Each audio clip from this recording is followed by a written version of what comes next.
Seconds tiles at Clay Squared are tiles that we can't use for our regular projects. So they might have a blemish or have issues with them. So we have some different sort of samples here to show you. So this one is the avocado, which is a perfectly good tile. And this is sometimes what will show up in the kilns. It was turned matte or had a little strange reaction. And then we have some other tiles here that would have a little blemish, so something, a foreign object comes on, or little bubbles that show up, and we can't use those.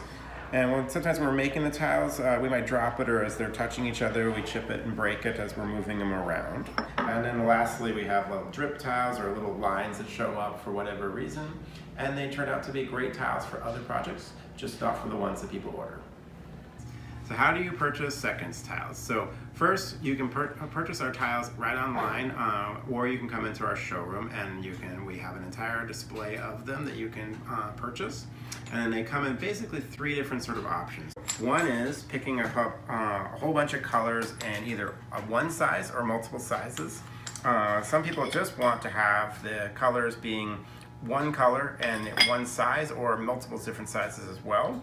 And then we have shape tiles that we get as seconds, so you can get a variety of sizes and shapes and sort of play around with that. We put it into a flat rate shipping box and we ship it to you. It's about 3 or 4 square feet, and it's $45, and shipping is included.